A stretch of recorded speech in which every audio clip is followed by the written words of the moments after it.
Hello everyone, कैसे हो सब लोग। हाँ जी दोस्तों, स्वागत है आज की क्लास में। हाउस प्रॉपर्टी आज करने जा रहे हैं प्रैक्टिस। तो हाउस प्रॉपर्टी का चैप्टर स्टार्ट करने जा रहे हैं, income under the head house property. So everyone, हम लोगों ने पिछली क्लासेस में अभी तक हम लोगों ने क्या क्या कर लिया है। इंट्रोडक्शन चैप्टर कवर कर लिया है, रेजिडेंशियल स्टेटस कर लिया है और सैलरी चैप्टर कर लिया है। यस और नो? इंट्रोडक्शन, रेजिडेंशियल स्टेटस और सैलरी चैप्टर हमने कर लिया है। आज हमने करना है हाउस प्रॉपर्टी की शुरुआत। Is that clear everyone?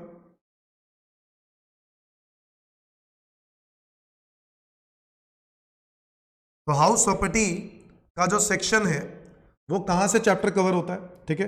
पहले तो ये बात समझनी है कि income under the house property कहते किसको है, ये इनकम निकलती कैसे। तो देखो, हम लोगों को पता है 5 हेड्स ऑफ इनकम्स होती हैं। एक होती है सैलरी इनकम, जब हम जॉब करते हैं तो सैलरी इनकम कमाते हैं। जब हम प्रॉपर्टी को लेट आउट करते हैं तो हाउस प्रॉपर्टी इनकम कमाते हैं। जब हम बिजनेस करते हैं तो पीजीबीपी इनकम कमाते हैं। अगर मैं कोई एसेट को खरीद कर बेचता हूं तो हम लोग कैपिटल गेन कमाते हैं। और जो इनकम इन चारों हेड्स में कवर ना हो वो पांचवें हेड में चली जाती है, यानी अदर सोर्सेज में चली जाती है। यस और नो? इसके बारे में तो हम लोग चर्चा पहले भी कर चुके हैं।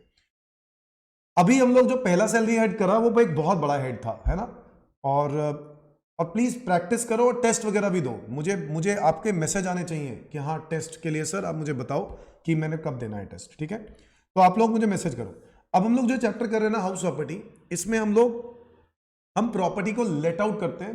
जब भी हम प्रॉपर्टी को किराए पर देते हैं तो उस लैंडलॉर्ड, उस टेनेंट से जब किराया आता है तो लैंडलॉर्ड को वो इनकम टैक्सेबल हो जाती है under the head house property. Write down heading income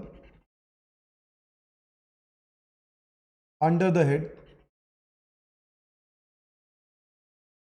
house property. मुझे बताओ, हम लोगों ने क्या रेजिडेंशियल स्टेटस का चैप्टर किया था? जब रेजिडेंशियल स्टेटस का चैप्टर किया था उसमें कौन कौन से सेक्शन कवर किए थे? सेक्शन 6 से लेकर 9, हाँ या ना। अच्छा, एक इंसिडेंस ऑफ टैक्स भी किया था, वो 5 में आता है। सैलरी चैप्टर के अंदर हम लोगों ने कौन कौन से सेक्शन किए थे? 15 से लेकर 17। यस और no? Income under the head house property में बच्चों हम लोग इस पर्टिकुलर चैप्टर में सेक्शंस कौन से करने वाले हैं? सेक्शन नंबर 22 से लेकर 27, इतने सेक्शंस हम लोग करने वाले हैं, ठीक है जी, हाउस प्रॉपर्टी के अंदर। Is that clear? नाउ, जैसे कि हम लोगों ने सैलरी चैप्टर में भी सेक्शन नंबर 15 क्या पढ़ा था? Basis of charge. Basis of charge का मतलब क्या होता है कि कहां लिखा हुआ है कि सैलरी इनकम पे टैक्स लगेगा, वो लिखा है सेक्शन नंबर 15 में। सिमिलरली हाउस प्रॉपर्टी इनकम पे कहां टैक्स लगेगा, टैक्स कहां लिखा हुआ है कि टैक्स लगेगा, ये बात कहां लिखी हुई है? सेक्शन नंबर 22 में लिखी हुई है। तो हमारी शुरुआत होगी हाउस प्रॉपर्टी चैप्टर की सेक्शन नंबर 22 से। Write down everyone, section number 22 which is called as basis of charge.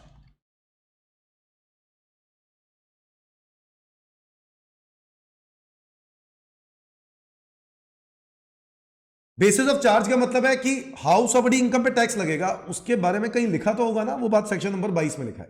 ऐसे ही सैलरी में सेक्शन 15। अब हम लोग बात करें अगर हाउस प्रॉपर्टी इनकम की, तो हाउस प्रॉपर्टी इनकम में राइट डाउन सेक्शन 22 में क्या लिखा है? The process of computation of income under the head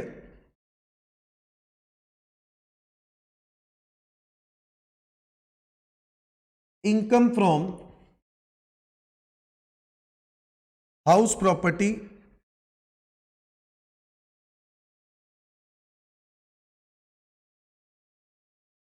starts with the determination of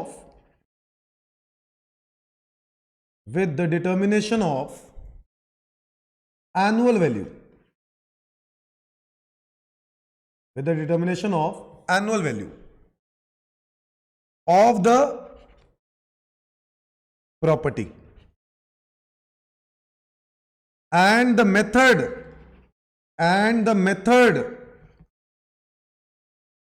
of determination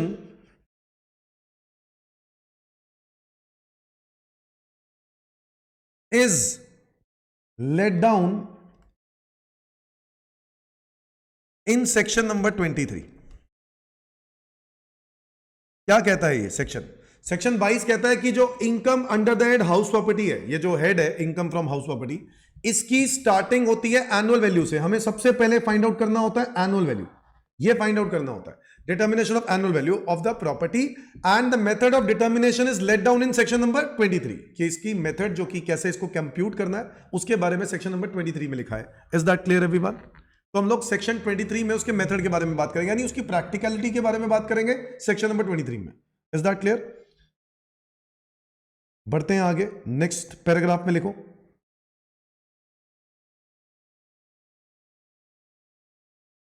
the annual value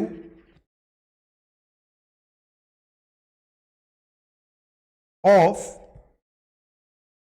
any property. Annual value का मतलब क्या निकलता है? एनुअल वैल्यू का मतलब होता है साल की वैल्यू, साल की वैल्यू, उसको हम लोग एनुअल वैल्यू बोलते हैं। देखो, एक होती है प्रॉपर्टी की वैल्यू, प्रॉपर्टी की वैल्यू होती है जनरली जिस प्रॉपर्टी के रेट पर हम लोग बेचते हैं उसको, है ना। जैसे फॉर एग्जांपल आपको पता है, एक होते हैं, एक गवर्नमेंट के एक सर्कल रेट कहे जाते हैं। सर्कल रेट क्या मतलब क्या होता है? जो हमारे जैसे दिल्ली है ना, मैं दिल्ली में पढ़ाता हूं तो दिल्ली में हूं, तो दिल्ली में ना म्युनिसिपल कॉर्पोरेशन है। इसी सिमिलरली आप लोग अलग अलग एरिया से हैं, अगर आप लोग कहीं पर बात करें किसी भी स्टेट में हो, उन स्टेट की म्युनिसिपल कॉर्पोरेशन होती होगी।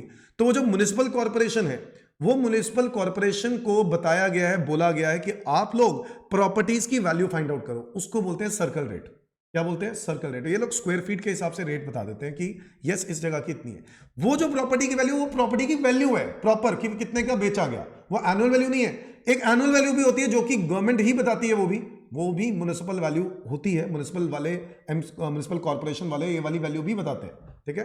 एक होती है साल की वैल्यू, दैट मींस रेंट। साल की वैल्यू मतलब दैट मींस रेंट, पूरे साल का रेंट कितना बनता है।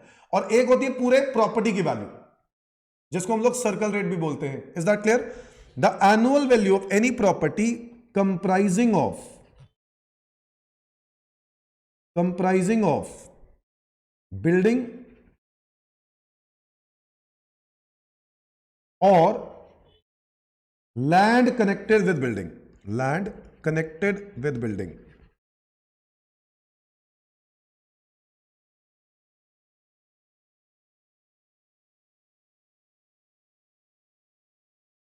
of which assessee is owner, is chargeable to tax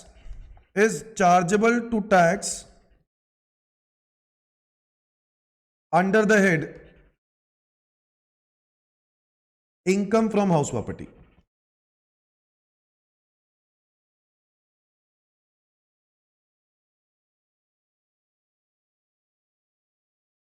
कह रहा है annual value of the property, यानी साल की वैल्यू की प्रॉपर्टी जब हम लोग फाइंड आउट करते हैं साल की वैल्यू, तो हम लोगों को यह ध्यान देना है कि बिल्डिंग होनी चाहिए। क्या होनी चाहिए?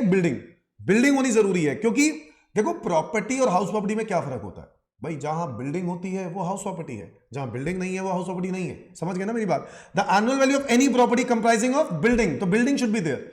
सो the annual value of any property comprising of building और लैंड कनेक्टेड विद बिल्डिंग, यानी बिल्डिंग होनी जरूरी है, तभी हम उसको हाउस प्रॉपर्टी बोलेंगे।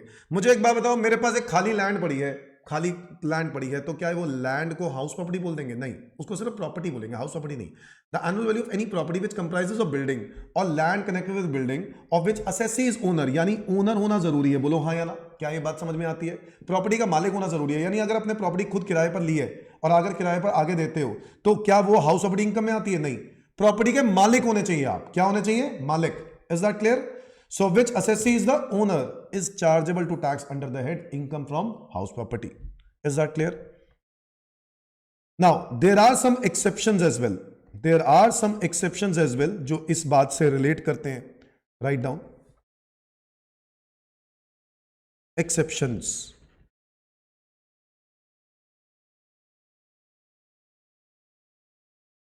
Under this, annual value of following property is chargeable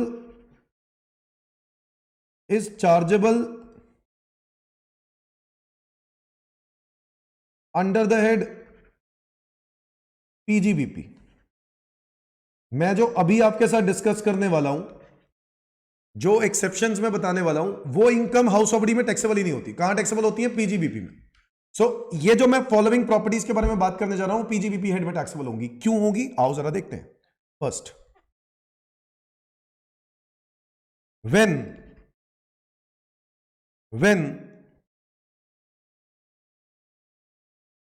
the portion of the property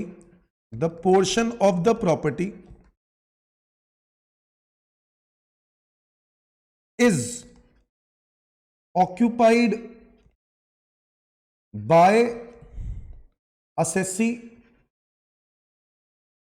for his own business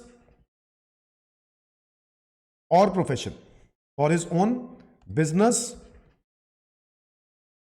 और प्रोफेशन। यार एक बात बताओ, हाउस प्रॉपर्टी की इनकम हमारे लिए इनकम कब मानी जाएगी? जब मैं प्रॉपर्टी का मालिक हूंगा, मैं बिजनेस के लिए कर रहा हूंगा उसको यूज, नहीं, मैं प्रॉपर्टी को लेट आउट कर रहा हूंगा। बट अगर मैं बिजनेस के लिए प्रॉपर्टी को इस्तेमाल करने लग जाऊं तो, मतलब मेरे नाम पे एक प्रॉपर्टी है और मैं उसमें बिजनेस करने लग जाऊं तो क्या वो हाउस प्रॉपर्टी इनकम में जाएगा? नहीं। कहां जाएगा? पीजीबीपी इनकम में।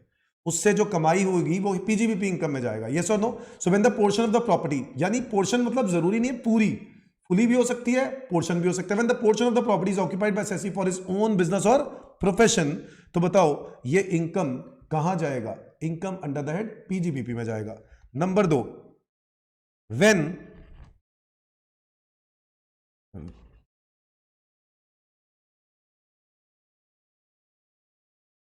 assessee is engaged in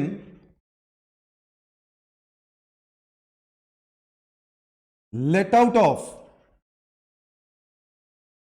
house properties. बच्चों अगर मेरा काम ही यही हो, क्या काम हो मेरा? प्रॉपर्टी को किराए पर देने का काम हो, अगर मेरा काम ही यही है तो अगेन ये लेट आउट पे देने का काम हुआ तो ये इनकम कहां जाएगी? पीजीबीपी में जाएगी। बोलो हाँ या ना? Is that clear everyone? So दो बातों को समझ में आता है। पहली बात कि अगर मैं प्रॉपर्टी को बिजनेस के लिए यूज करता हूं, ठीक है, तो वो इनकम पीजीबीपी में जाएगी। और दूसरी बात, अगर मेरा काम ही यही है, क्या काम है मेरा? हाउस प्रॉपर्टी को किराए पर देने का काम है, तो भी वो मेरी इनकम कहां जाएगी? पीजीबीपी में जाएगी। Is that clear everyone? तो ये दो फॉलोइंग इनकम्स हैं जो उसके बारे में मैंने बात करी। मुझे एक बात बता दो, अगर मैं प्रॉपर्टी में, बिल्डिंग नहीं है, लैंड है और मैं वो रेंट पे देता हूं, तो क्या वो हाउस प्रॉपर्टी में जाएगा? नहीं जाएगा। बताओ क्यों नहीं जाएगा? क्योंकि हाउस ही नहीं है, तो हाउस प्रॉपर्टी कहां से? तो बताओ कहां जाएगा? वो जाएगा अदर सोर्सेस में। बच्चों जिसका कोई ना हुआ, जिस इनकम का कोई ना हुआ, उसका कौन? Other sources. तो भाई 5 तरह की इनकम होती है: salary, house property, PGBP, capital gain, other sources. जब सैलरी में नहीं जाएगा, हाउस प्रॉपर्टी में नहीं जाएगा, बिजनेस है नहीं, कैपिटल गेन है नहीं, तो कहां जाएगा? Other sources. Is that clear? तो अगर मैं लैंड किराए पर देता हूं तो कहां जाएगा? Other sources. क्या ये बातें क्लियर होती हैं? तो प्रॉपर्टी का ओनर होना जरूरी है। मान लो, अच्छा बिल्डिंग वाली बात समझ में आई, अगर आप प्रॉपर्टी का ओनर नहीं हो, मतलब मान लो खुद प्रॉपर्टी किराए पर ली है, आगे किराए पर दे दी, अगर आप खुद किराए पर लेकर आगे किराए पर देते हो, तो क्या ये आपकी हाउस प्रॉपर्टी इनकम होगी? नहीं, ये आपकी अदर सोर्सेज इनकम होगी। हाँ, ये भी हो सकता है ये मेरा बिजनेस हो, मैं खुद किराए पर लेता हूं, आगे किसी और को किराए पर दे देता हूं, ठीक है, सबलेटिंग कहते हैं इसको। क्या कहते हैं इसको? सबलेटिंग। सबलेटिंग लीगल होता है अगर लैंडलॉर्ड अलाउ कर दे तो। लैंडलॉर्ड अगर एग्रीमेंट में अलाउ कर दे कि मैं सबलेटिंग करने की परमिशन देता हूं, तो अलाउड है। Is that clear? वो लीगल है। अदरवाइज सबलेटिंग जो है, वैसे आप लोगों ने सुना होगा सबलेटिंग इलीगल होता है, अलाउड नहीं होता है, बट वो तब होता है जब एग्रीमेंट में ना लिखा हो। Is that clear everyone? So when the portion of the, अब दो बातें आपको मैंने बताई, इन दो बातों से रिलेटेड भी कुछ बात लिखवा देता हूं। चलो पहले लिखवा ही देता हूं, ठीक है, write down conditions for chargeability.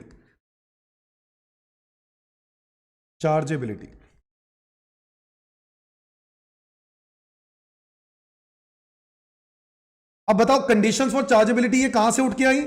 Section number 22 से ही तो आई, जो भी हम पढ़ रहे हैं उसी को तो पढ़ रहे हैं, उसी की कंडीशंस ही तो हैं। क्या शर्तें थी? क्या प्रॉपर्टी के ओनर होने चाहिए, बिल्डिंग होनी जरूरी है, वही सब बातें हैं। बट मैं उसके साथ साथ ये भी बात भी बताऊंगा कि अगर मैंने प्रॉपर्टी में बिल्डिंग नहीं है, सिर्फ लैंड रेंट पे दे दिए, तो वो कहां जाएगी? Other sources. अगर मैं खुद किराएदार हूं और आगे किराए पर दे देता हूं, तो आगे ये वाली जो इनकम होगी वो कहां जाएगी? अदर सोर्सेज में, या फिर पीजीबीपी में भी जा सकती है अगर मेरा वो काम है तो। हाँ या ना? तो कंडीशंस फॉर चार्जेबिलिटी क्या है? जो भी हम लोगों ने अभी बात करी वो दोबारा रिपीट कर रहा हूं एक सही तरीके से। प्रॉपर्टी, सॉरी इसको इसी पेन से लिखता हूं, property should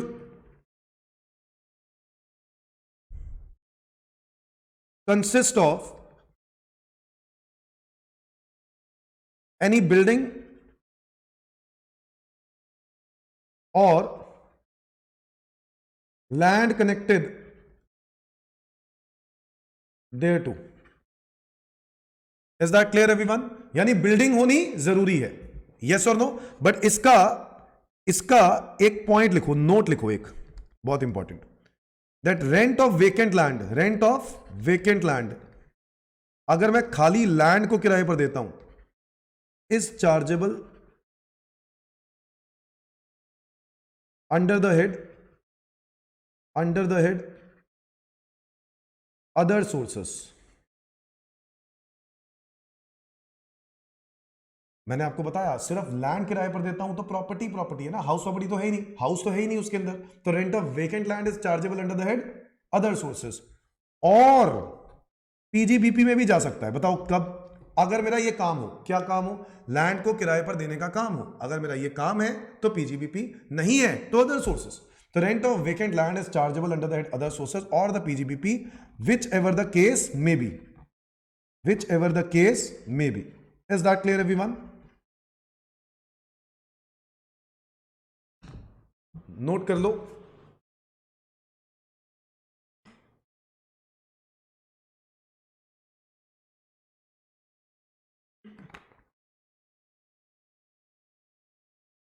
second,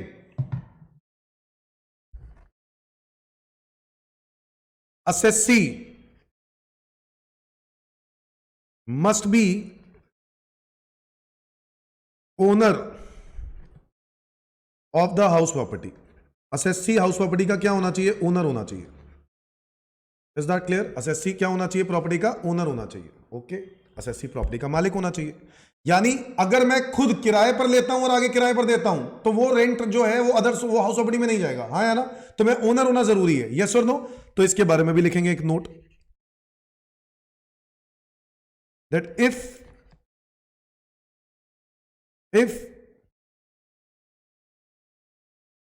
let out property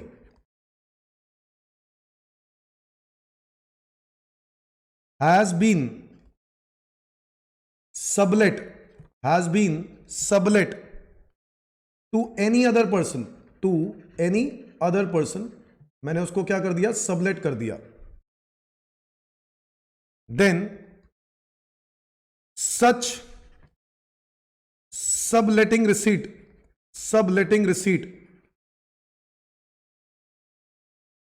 shall be chargeable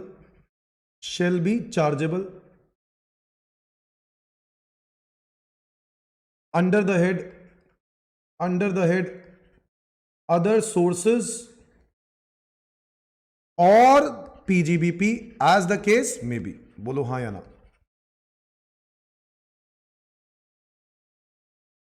क्या ये नोट समझ में आ रहा है सबको? क्या ये नोट समझ में आ रहा है? अगर असेसी ओनर नहीं है, खुद किराए पर लेकर आगे प्रॉपर्टी किराए पर देता है, तो वो जो रेंटल इनकम होगी वो इनकम कहां जाएगी दोस्तों? अदर सोर्सेज में जाएगी या फिर पीजीबीपी में जाएगी। Is that clear everyone?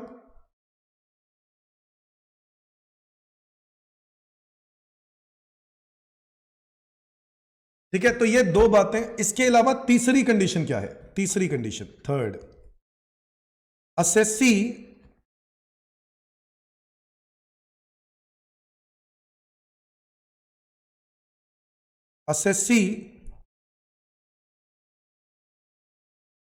should not use the property for his own business or profession।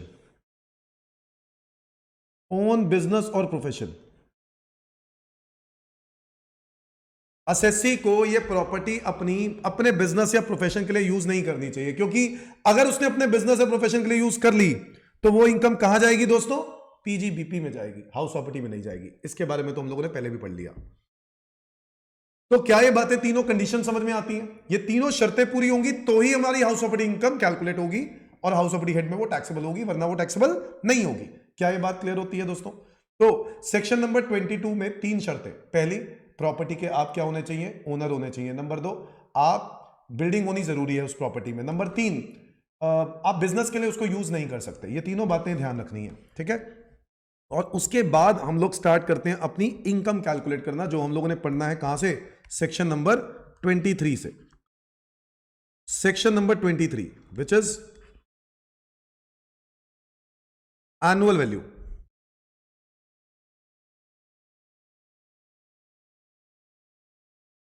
Annual value. Now annual value में सेक्शन नंबर 23(1) पहले हम पढ़ने वाले सेक्शन 23(1)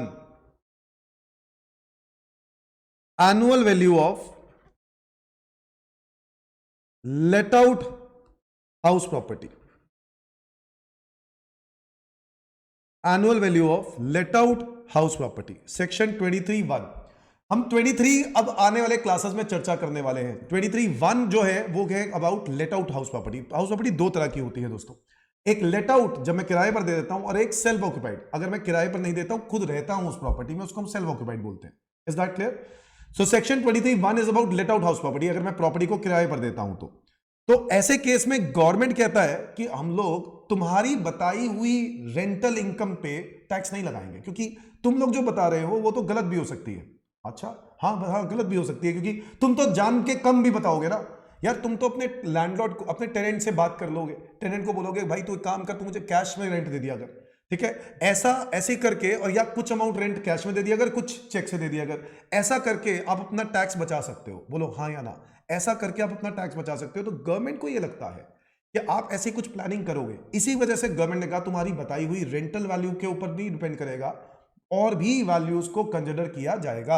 अब बताओ कौन कौन सी वैल्यूज को कंसिडर किया जाएगा? Write down. Municipal value. कौन सी वैल्यू? Municipal value. बच्चों ये कौन सी वैल्यू होती है? ये वो वैल्यू है जो डिसाइड की जाती है बाय म्युनिसिपल कॉर्पोरेशन। कौन डिसाइड करता है? Municipal value. Municipal value, municipal valuation decide करता है वो ऑन म्युनिसिपल कॉर्पोरेशन। तो एमसीडी, जैसे दिल्ली के अंदर एमसीडी है, वो म्युनिसिपल कॉर्पोरेशन है, तो वो लोग डिसाइड करते हैं उस प्रॉपर्टी की वैल्यू क्या है। Is that clear? Municipal value. फिर इसके बाद आएगा दोस्तों फेयर रेंट। क्या आएगा? Fair rent. फेयर रेंट क्या होता है? आसपास का रेंट। आसपास का आपकी प्रॉपर्टी का जो रेंट होता है उसको क्या बोलते हैं? Fair rent. Is that clear? हम लोग क्या करते हैं, इन दोनों में से हायर जो अमाउंट आता है वो हम लोग कंप्यूट करते हैं। फिर आता है बच्चों स्टैंडर्ड रेंट। क्या आता है? Standard rent.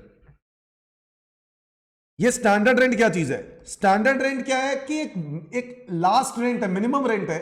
जब कल को कोई लैंडलॉर्ड और टेनेंट का डिस्प्यूट हो जाए, जब कोई लड़ाई झगड़े हो जाए लैंडलॉर्ड और टेनेंट के, तो ऐसे केस में कम से कम कितना रेंट रिकवर कर पाएंगे?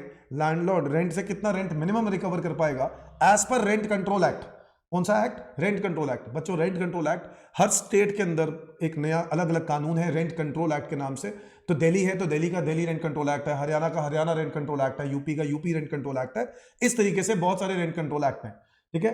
तो स्टैंडर्ड रेंट जो है वो वही रेंट कंट्रोल एक्ट से ही मिनिमम रेंट निकाला जाता है कि कम से कम कितना रेंट होना चाहिए। Is that clear everyone? Higher amount को कंपेयर करते हैं हम लोग स्टैंडर्ड रेंट के साथ, विच एवर इज लोअर, और फिर उसके बाद हम लोग फाइंड आउट करते हैं एक्चुअल रेंट रिसीव्ड। क्या निकालते हैं? Actual rent received. देखो आपके दिमाग में जो बात आ रही होगी कि एक्चुअल रेंट रिसीव्ड ही तो होना चाहिए, बट गवर्नमेंट कहता है कि हम लोग तुम्हारी बातों पर भरोसा नहीं कर सकते, इसलिए हम लोग एक्चुअल रेंट रिसीव को कई वैल्यू से कंपेयर करेंगे। पहले म्युनिसिपल वैल्यू और फेयर रेंट। फेयर रेंट हो गया आसपास का रेंट, तो उन दोनों में से कंपेयर करेंगे, जो भी हायर अमाउंट आएगा उस हायर अमाउंट को कंपेयर करेंगे स्टैंडर्ड रेंट के साथ। ये मिनिमम रेंट है। मिनिमम मतलब ये मिनिमम रेंट है, जब कल को कोई डिस्प्यूट हो जाता है तो as per rent control act इतना रेंट तो मिलना ही चाहिए। जब इतना मिलना चाहिए तो इससे कम कैसे हो सकता है? आपने इससे भी कम बताया तो भैया गवर्नमेंट कहता है इस लोअर वैल्यू को कंपेयर करेंगे हम लोग एक्चुअल रेंट के साथ, विच एवर इज हायर। वो होगा क्या? Gross annual value. इनको हम लोग ग्रॉस एनुअल वैल्यू बोलते हैं। क्या बोलते हैं? Gross annual value. मैं वैसे तो एनुअल वैल्यू निकालने जा रहा हूं, बट एनुअल वैल्यू से पहले मुझे gross annual value find out करना होगा। Is that clear everyone? Annual value find out करने जा रहा हूं मैं, ये रहा annual value. But annual value of let out property कैसे निकालेंगे, उससे पहले हमें क्या निकालना होगा, gross annual value. Is that clear? और ग्रॉस एनुअल वैल्यू के लिए हमें क्या करना है, म्युनिसिपल वैल्यू और फेयर रेंट को कंपेयर करना है, which ever is higher. Higher को कंपेयर करना है स्टैंडर्ड रेंट के साथ गवर्नमेंट के हिसाब से, विच एवर इज लेस, जो भी लोअर अमाउंट आएगा, इस अमाउंट को हम लोग एक्सपेक्टेड रेंट भी बोलते हैं। क्या बोलते हैं? Expected rent. कम से कम इतना रेंट तो आना ही चाहिए था, उस एक्सपेक्टेड रेंट को कंपेयर किया जाएगा एक्चुअल रेंट रिसीव के साथ, विच एवर इज हायर। जो भी इन दोनों में से हायर होगा वो होगा GAV, gross annual value. So government की नजरों में स्टैंडर्ड रेंट मिनिमम रेंट है, इतना तो रेंट मिलना चाहिए था। अब कोई बंदा इससे भी कम रेंट बताए तो इसलिए बोला जाता है कि अगर मान लो कि एग्जांपल के तौर पे, चलो मैं एक एग्जांपल के साथ समझाता हूं।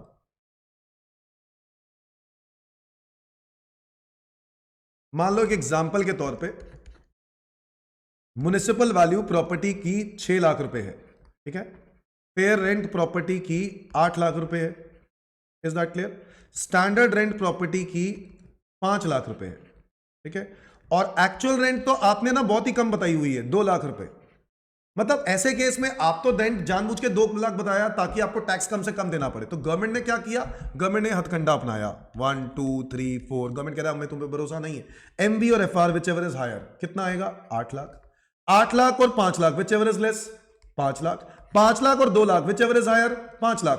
5 lakh will be our GAV, यानी ये वो इनकम है जिस पर टैक्स देना पड़ेगा। मैं आपको बताऊं बच्चों, हाउस प्रॉपर्टी इकलौता ऐसा हेड है 5 हेड्स में से, 5 हेड्स में से इकलौता ऐसा हेड है जो नोशनल बेसिस पे भी टैक्स देना पड़ सकता है। नोशनल मतलब जो इनकम आपने नहीं भी कमाई हो सकता है उस पर भी आपको टैक्स देना पड़े, because there are municipal value, there is fair rent, there is standard rent, उसके बेसिस पर आपको टैक्स देना पड़ सकता है। क्या मेरी बात समझे दोस्तों? Is that clear everyone?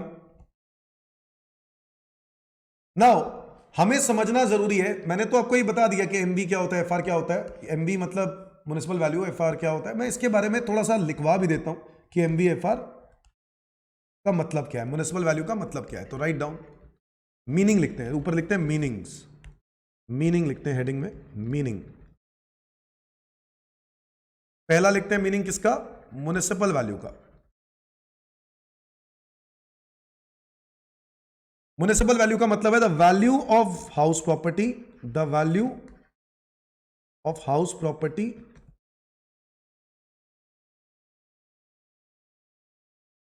Decided by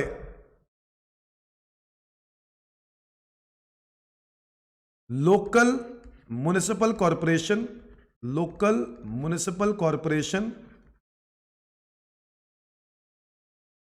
of the state, of the state for the year. यह निकाला जाता है दोस्तों पूरे साल के लिए, इसको बोलते हैं म्युनिसिपल वैल्यू। क्या बोलते हैं इसको? Municipal value. Number 2, fair rent.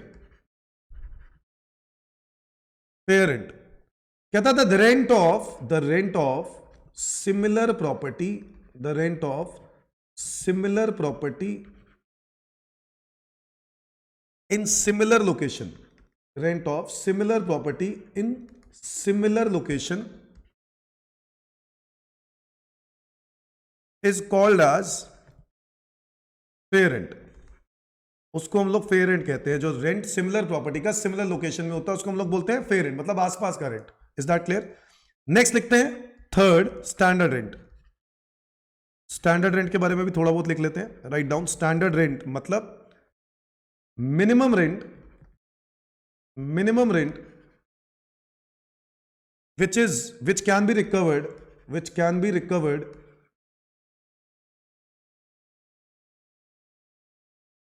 from tenant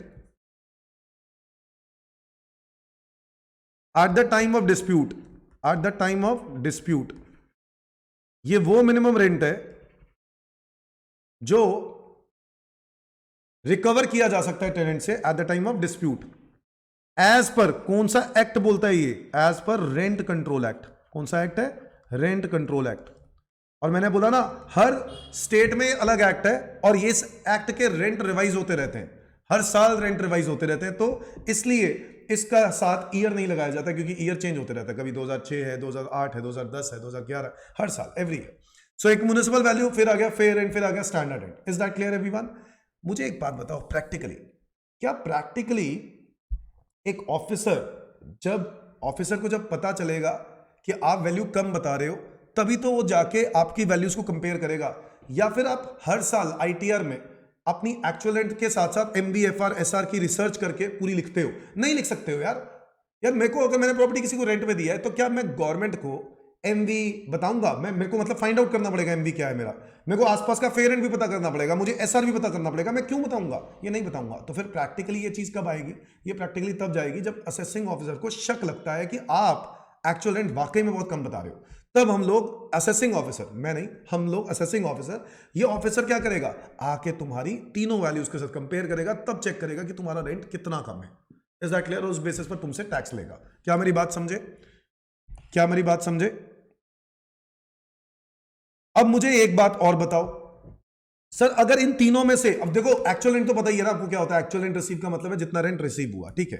तो अब मुझे एक बात बताओ, अब मुझे वो जानना है कि अगर इन तीनों में से कोई इंफॉर्मेशन ना दी हो तो राइट डाउन, एक नोट लिखते हैं। If question is silent about क्या? Number 1 municipal value. अगर क्वेश्चन म्युनिसिपल वैल्यू के बारे में साइलेंट है तो क्या मान लेंगे बच्चों? उसको निल मान लेंगे। क्या मान लेंगे? निल मान लेंगे। नंबर 2, अगर क्वेश्चन फेयर रेंट के बारे में साइलेंट है, किसके बारे में साइलेंट है?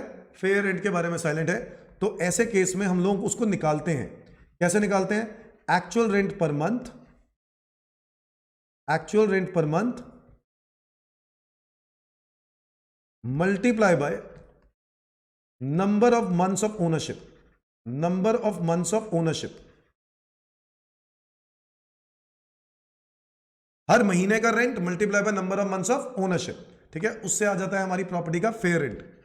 फिर निकालना है स्टैंडर्ड रेंट। क्या निकालना है हमें? Standard rent.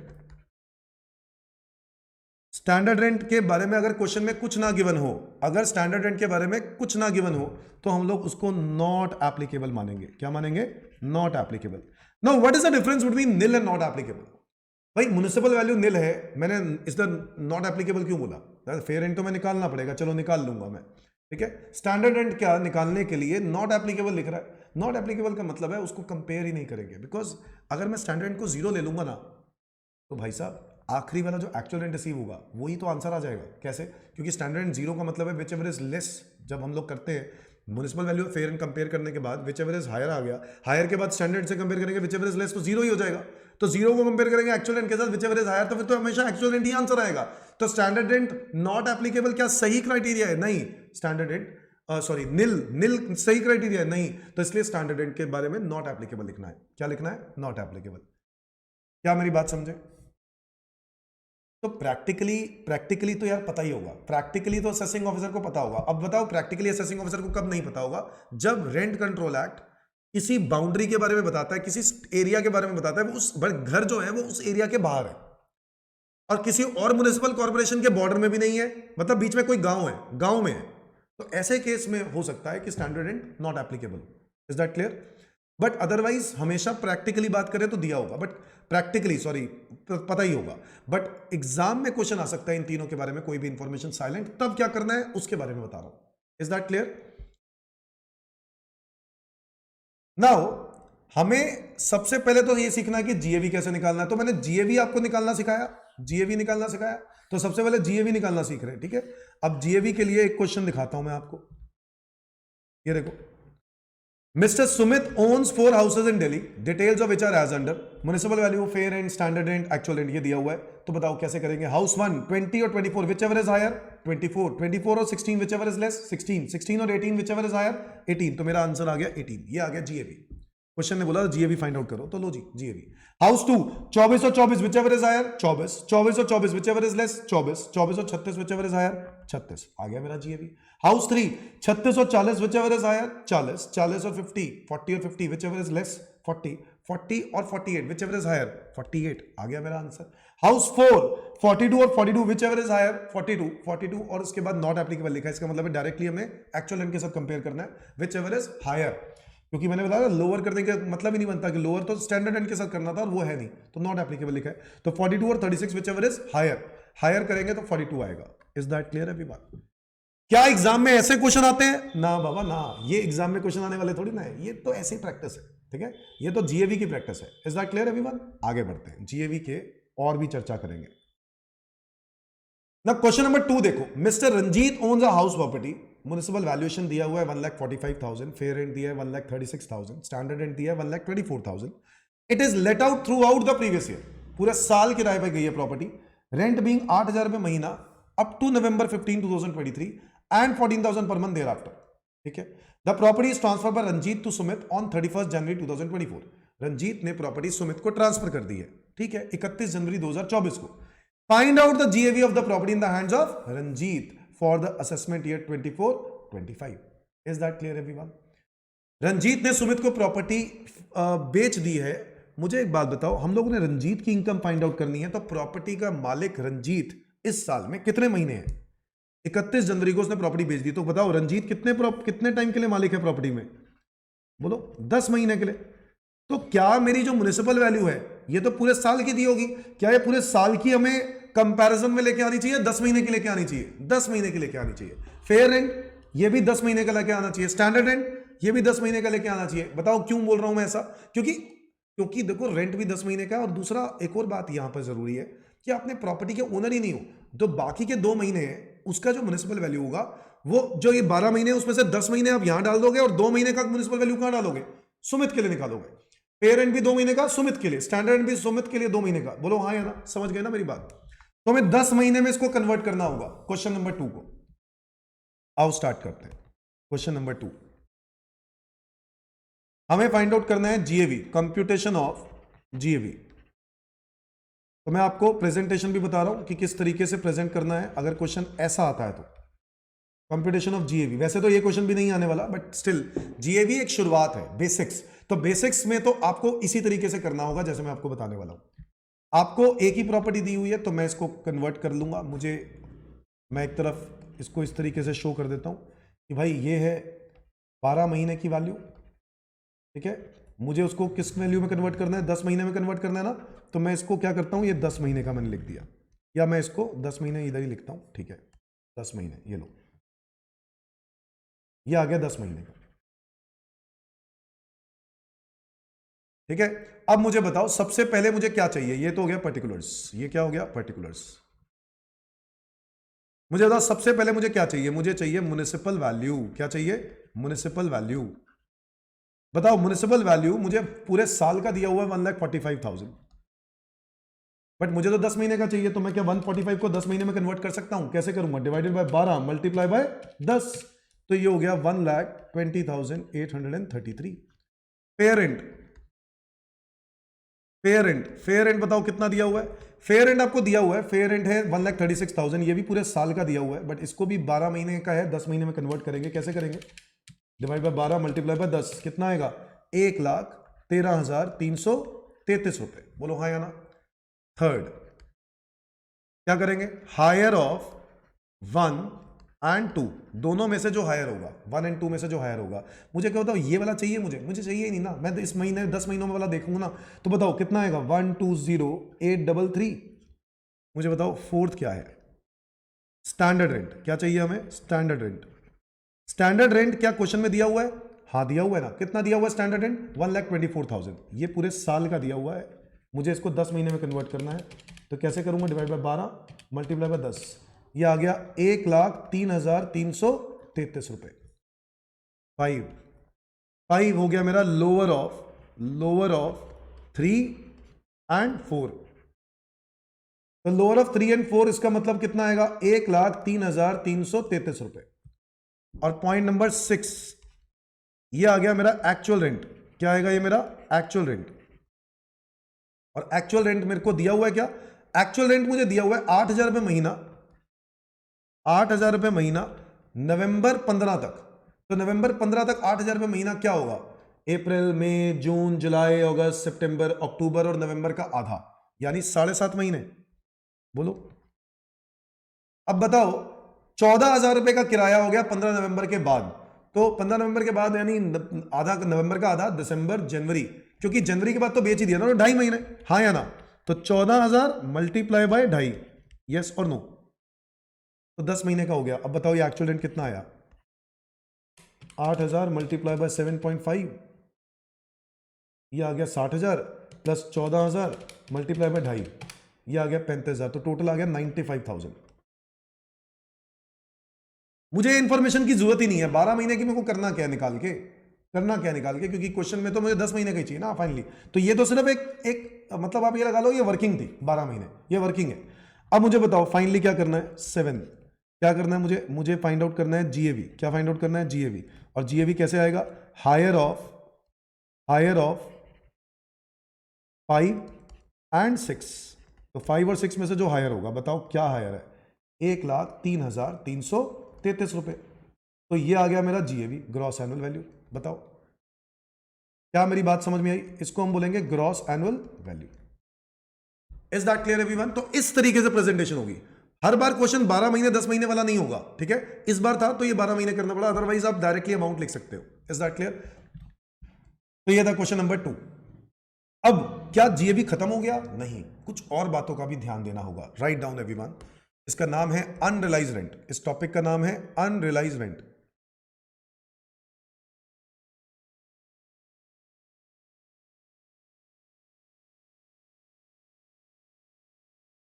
Unrealised rent. Now unrealised rent का मतलब क्या है, मैंने प्रॉपर्टी किराए पे दी बट टेनेंट ने मुझे किराया नहीं दिया। दैट मींस मुझे टेनेंट किराया क्यों नहीं दे रहा है, क्योंकि वो हो सकता है गुंडा बदमाश हो सकता है वो कोई बहुत बड़े लिंक वाला बंदा हो, ठीक है। तो वो किसी रीजन की वजह से मुझे रेंट नहीं दे पा रहा, जिसकी वजह से मेरे लिए वो रेंट क्या हो गया, unrealised, kind of a bad debt. जैसे अकाउंट्स में हम लोग बैड डेट पढ़ते हैं ना, वैसे अनरियलाइज रेंट हो गया। अब मुझे बताओ अनरियलाइज रेंट हो गया तो क्या मैंने रिकवर किया, पैसा तो आया नहीं, तो क्या वो मेरी इनकम है? नहीं है। तो बताओ एक्चुअल रेंट में से क्या माइनस नहीं कर देना चाहिए? हाँ, वो मुझे आया ही नहीं तो कहां से मैं दिखाऊंगा? तो इसलिए write down, if rent for any particular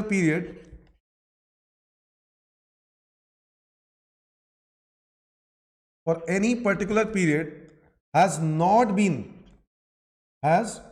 been realized from tenant, then such rent is called as unrealized rent. Such rent is called as unrealized rent. Is that clear everyone? Such unrealized rent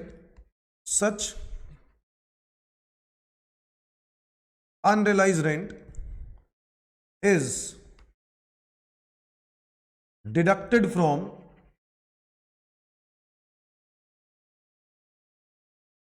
annual rent to find out actual rent received. सही बात है, मुझे actual rent receive निकालने के लिए क्या करना होगा, जितनी मेरी अनरियलाइज रेंट है, वो जो मुझे रेंट मिला ही नहीं, तो मुझे एनुअल रेंट में से माइनस कर देना चाहिए। एनुअल रेंट क्या चीज है, ये एनुअल रेंट क्या चीज है, साल का रेंट। मतलब अगर मुझे पता है कि एक प्रॉपर्टी 20,000 रुपए का किराए पे मैंने दी हुई थी, तो 20,000 into 12, 2,40,000 is called as unrealized, sorry actual. 2,40,000 is annual, साल का एनुअल। अब उसमें से मिला कितना, दैट इज एक्चुअल। क्या मेरी बात समझे?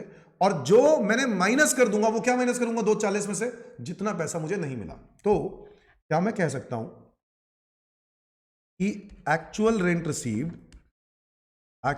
Received is equal to annual rent minus unrealised rent. हाँ, मैं बोल सकता हूं, बिल्कुल बोल सकता हूं। Is that clear everyone? क्या हमें जीएवी निकालने के लिए ये काम आएगा? हाँ बिल्कुल आएगा, क्योंकि जीएवी निकालने के लिए हमें एक्चुअल रेंट रिसीव चाहिए होता है, एनुअल रेंट नहीं चाहिए होता। तो हमें अगर अनरियलाइज रेंट दिया होगा तो हमें वो अमाउंट वहां से हटाना होगा। Is that clear everyone? तो इसलिए मुझे ये इंफॉर्मेशन चाहिए। तो समझ में आया अनरियलाइज रेंट का क्या करना है? ओके। नाउ अनरियलाइज रेंट के लिए इतना आसान नहीं है। अनरियलाइज रेंट के लिए कुछ रूल्स हैं। मतलब आपको अगर ये डिडक्शन चाहिए जो आप माइनस करवा रहे हो, इसके लिए कुछ रूल्स हैं। नहीं तो हर बंदा यही कहेगा मुझे तो रेंट मिला नहीं, कैश में ले लिया, कल को कहेगा मेरे को रेंट मिला नहीं। इसलिए कुछ रूल्स हैं और वो रूल्स फॉलो करने होंगे। So write down rules for claiming deduction of unrealised rent. अगर आज आपको अनरियलाइज्ड रेंट की डिडक्शन चाहिए ना, तो आपको कुछ रूल्स का पालन करना होगा। Is that clear? वो रूल्स क्या है? Number 1, tenancy must be bona fide, must be bona fide. Bona fide का मतलब क्या हुआ? रियल एग्रीमेंट होना चाहिए। क्या होना चाहिए? एग्रीमेंट रियल होना चाहिए, जेन्युइन होना चाहिए। Is that clear everyone? Real genuine agreement होना चाहिए। मतलब रियल जेन्युइन कैसे पता चलेगा? जब प्रॉपर स्टैंप लगी होगी, प्रॉपर्टी रेंट जो है रजिस्टर्ड डीड होगी, है ना, स्टैंप लगी होगी लॉयर की, एडवोकेट की, तो यस, तो हम लोग कह सकते हैं कि वो जो रेंट एग्रीमेंट है वो एक रियल है, जेन्युइन एग्रीमेंट है। Is that clear everyone? Number 2, defaulting tenant,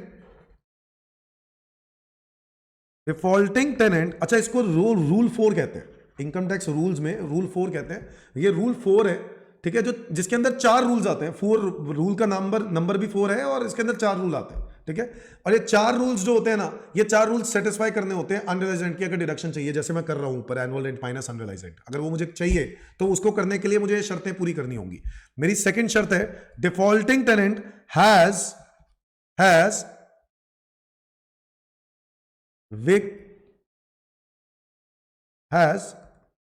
vacated the property, vacated the property, यानी प्रॉपर्टी क्या कर दी होगी उसने? खाली। और steps has been taken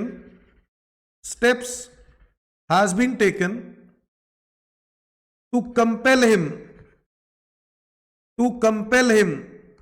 to vacate the property,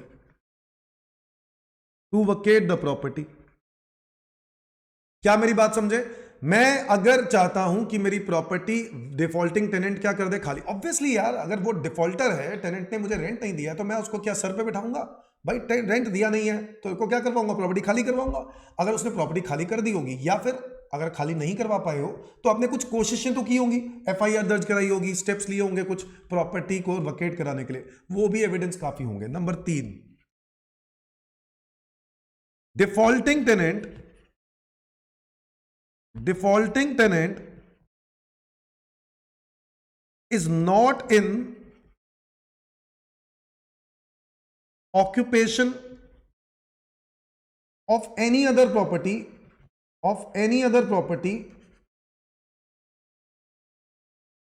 of assessee। क्या समझे दोस्तों? डिफॉल्टिंग टेनेंट किसी भी प्रॉपर्टी का में ऑक्यूपाइड नहीं होना चाहिए। मतलब मान लो मेरी 2-3 प्रॉपर्टीज थी, एक प्रॉपर्टी से निकाल दिया मैंने, असेसिंग ऑफिसर को बोल दिया भैया मैंने तो उसको निकाल दिया, इसलिए मैं एनुअल रेंट में से वो अनरियलाइज्ड माइनस कर रहा हूं और मेरे को डिडक्शन चाहिए। तो उस असेसिंग ऑफिसर ने कहा, अरे भाई वो तेरी दूसरी प्रॉपर्टी में बैठा हुआ है, तो तू कहेगा तो मैंने निकाल दिया। तो भाई अगर उस बंदे ने रेंट नहीं दिया तो वो तुम्हारी किसी भी प्रॉपर्टी में नहीं होना चाहिए ना। एक में ना हो का मतलब क्या है? यार कोई बात नहीं, इधर का रेंट दे रहा है, वो इधर का रेंट नहीं दे रहा। अरे ऐसा थोड़ी ना होता है, एक जगह का भी रेंट नहीं दे रहा तो वो किसी भी प्रॉपर्टी में नहीं होना चाहिए, हाँ कि ना। Number 4, assessee has taken all the reasonable steps to institute the legal proceedings for recovery of unrealized rent,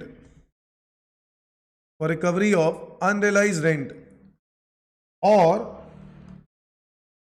satisfies the AO that legal proceedings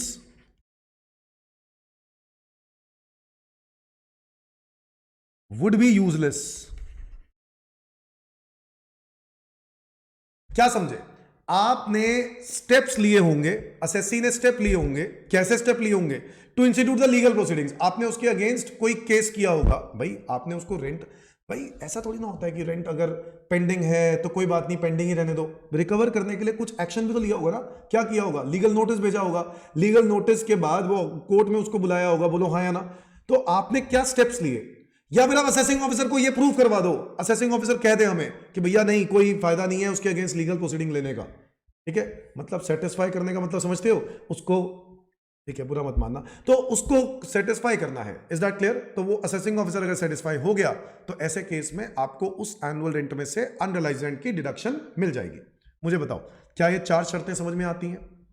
पहली शर्त, टेनेंसी मस्ट बी बोनाफाइड, यानी रियल एग्रीमेंट होना चाहिए, जेन्युइन एग्रीमेंट होना चाहिए। Yes, defaulting tenant has vacated the property, उसने property खाली कर दी होनी चाहिए, या फिर खाली करने के लिए आपने क्या की होगी, उसको कंपेल किया होगा। बोलो हाँ या ना, compel him to vacate the property. Defaulting tenant आपकी कोई और प्रॉपर्टी में नहीं होना चाहिए। बोलो हाँ या ना। Assessee has taken all the reasonable steps, assessee ने हर तरह के रीजनेबल स्टेप्स लिए legal proceedings for recovery of unrealised rent के लिए। बोलो हाँ या ना। Is that clear everyone? तो ये तो हो गया rules for claiming deduction of unrealised rent. Is that clear? अब ये अगर डिडक्शन मुझे चाहिए, अनरियलाइज्ड रेंट की डिडक्शन चाहिए, तो मुझे ये रूल्स सेटिस्फाई करने होंगे। ये रूल्स अगर पूरे हो गए तो मैं अनरियलाइज्ड रेंट की डिडक्शन क्लेम कर पाऊंगा। Is that clear everyone? आज हम लोग इतना ही करते हैं, ठीक है? अनरियलाइज्ड रेंट तक मैंने किया है, बाकी मैं अगली क्लास में करवाऊंगा आप लोगों के साथ। आज के लिए इतना ही, ठीक है? तो आज के कंटेंट के लिए इतना ही। मैं अगली क्लास आपको लॉज ड्यू वैकेंसी और बहुत सारी बातें और भी हैं जो मैं डिस्कस करूंगा, तो क्लास नंबर 2 देखना हाउस प्रॉपर्टी की। थैंक यू बच्चों, बाय बाय।